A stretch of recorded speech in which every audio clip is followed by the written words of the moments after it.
Hi అండి, నమస్తే. Welcome to lifestyle blogs. Today recipe sweet corn vada. Sweet కార్న్తో వడ ఏ విధంగా ప్రిపేర్ చేసుకోవాలో చూసుకుందామండి.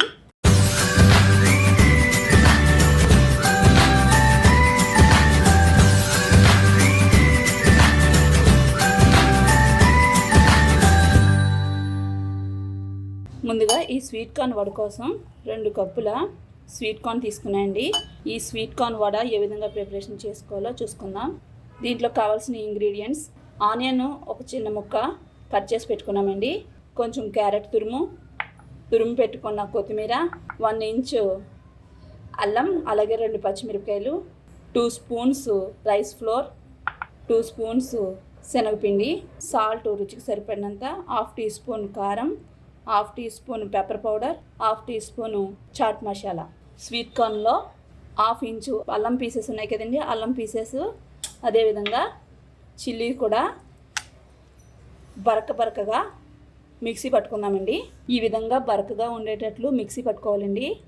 మొత్తం కనుక పేస్ట్ కింద చేసామంటే వాటర్ కంటెంట్ ఎక్కువ వచ్చేస్తుంది దీంట్లో. సో ఇప్పుడంతా ఒక బౌల్లో ట్రాన్స్ఫర్ చేసుకుందాం. శనగపిండి, రైస్ ఫ్లోర్, క్యారెట్ తురుము, చాపుడు కొత్తిమీర, అదేవిధంగా సాల్ట్, కారం, పెప్పర్ పౌడర్, చాట్ మసాలా, లాస్ట్లో ఆనియన్స్ మొత్తం అన్నిటిని వేసుకుని ఒకసారి కలుపుకుందామండి. ఇందులో మనం ఏ విధమైన వాటర్ కూడా యాడ్ చేయని అవసరం లేదండి. ఈ విధంగా మొత్తం అంతా కలిపి పెట్టుకోవాలండి. డీప్ ఫ్రై కోసం ఒక బాణీ పెట్టుకుందాం. దాంట్లో డీప్ ఫ్రైకి సరిపడంత ఆయిల్ యాడ్ చేసుకోవాలి.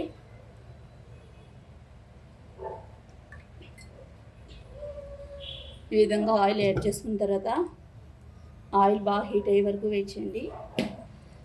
ఆల్రెడీ మనం కలిపి ఉంచుకున్న ఈ స్వీట్ కార్న్ అంతా పేస్ట్ని వడల్లాగా ఒత్తుకోవాలండి. ఈ విధంగా వడల్లాగా ఒత్తుకుని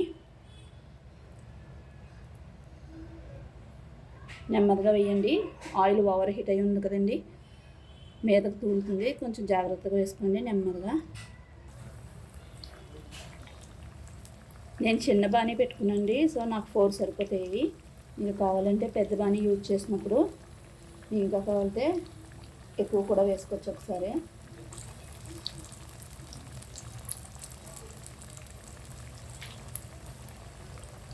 రెండు వైపులా గోల్డెన్ బ్రౌన్ కలర్ వచ్చే విధంగా వేపుకోవాలండి ఈ వడ అన్నది. అప్పుడే క్రిస్పీగా ఉంటుంది. ఎంతో ఈజీగా క్విక్గా అయిపోయే crispy sweet corn vada ready అండి. ఈ క్రిస్పీ స్వీట్ కార్న్ వడ అన్నది చాలా టేస్టీగా హెల్తీగా కూడా ఉంటుందండి. చూడండి ఎంత క్రిస్పీగా ఉన్నదో. ఈ రెసిపీ కనుక నచ్చినట్లయితే లైక్ చేయండి, షేర్ చేయండి, సబ్స్క్రైబ్ చేయండి.